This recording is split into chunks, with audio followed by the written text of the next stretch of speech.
Nasir Khan, Karnataka, India: کیا کافر گھرانے میں بچے پیدا کر کے جہنم میں ڈالنا ظلم ہے؟ بڑا ہی ٹیکنیکل قسم کا سوال ہے بھائی.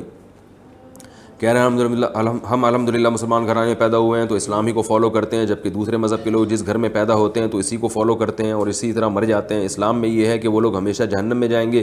اس بارے میں وضاحت فرما دیں گے. جب اللہ نے ہی انہیں اس مذہب کے لوگوں میں پیدا کیا تو وہ ہمیشہ کے لیے انہیں جہنم میں کیوں ڈالے گا؟ دیکھیں، غیر مسلم گھر میں جو بچہ پیدا ہوا تو جب تک وہ بچہ ہے تو اس سے سوال نہیں ہوگا. اگر وہ مر بھی گیا تو پھر اس سے سوال نہیں ہوگا، کیونکہ آخرت میں سوال نہیں ہوگا اور جہنم میں نہیں جائے گا وہ. لیکن جب وہ بالغ ہو گیا اور اس میں شعور آ گیا، اس کو اللہ نے مختلف مذاہب کو پرکھنے کا موقع دے دیا، صحیح اور کھرے اور کھوٹے میں فرق کرنے کی اللہ نے اس کو تمیز دے دی، شعور دے دیا، تو پھر اس سے بہرحال آخرت میں سوال ہوگا کہ اس نے اتنے سارے مذاہب تھے اور اتنی ساری تعلیمات تھیں تو ان میں اس نے تحقیق کر کے صحیح راستہ اختیار کیوں نہیں کیا. ایک غیر مسلم کی میرے سے بحث ہوئی، وہ عیسائی تھے، کرسچن تھے. میری ذرا گپ شپ تھی ان سے، تو میں نے ان کو محبت سے اسلام کی دعوت دی. تو انہوں نے مجھ پہ اعتراض کیا. انہوں نے کہا کہ اللہ نے اگر مجھے مسلمان پیدا کرنا تھا تو مسلم گھر میں پیدا کیوں نہیں کیا؟ تو بس اللہ نے مجھے عیسائی گھر میں پیدا کیا تو پھر اس کا مطلب عیسائی میں ٹھیک ہی ہوں. میں نے کہا اچھا پھر ٹھیک ہے، پھر جو ہندو میں پیدا ہوتا ہے وہ پھر ہندو ہو کے ٹھیک ہے. کہہ رہے ہاں وہ ٹھیک ہے. میں نے کہا اس کا مطلب پھر وہ پتھر کے بنے ہوئے بت کی جو عبادت کر رہے ہیں وہ بھی ٹھیک ہے. تو یہاں آ کے وہ چپ ہو گیا.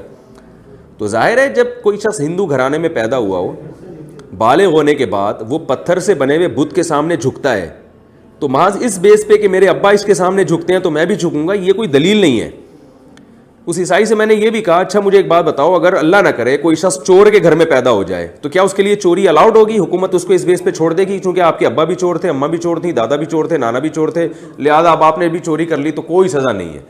دنیا میں کوئی ایسا قانون ہے کہ جی آپ کے ابا بھی معاذ اللہ چرسی تھے، آپ کی اماں بھی چرسی تھیں، آپ کے نانا بھی چرس تھی، اور نانی کا بھی رپورٹ یہ ہے کہ وہ ہیروئن کے 2-4 سٹے لگا لیا کرتی تھیں، تو اگر آپ نے چرس پی لی تو کوئی حرج نہیں ہے.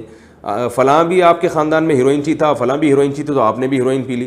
اور بلکہ اس سے بڑھ کر یہ کہ اسمگلنگ، ہیروئن کی اسمگلنگ، ایک تو اسمگلنگ اوپر سے ہیروئن کی، آپ کے باپ دادا یہی کام کرتے چلے آ رہے ہیں، تو اگر آپ نے بھی کر لیا تو کیا ہے؟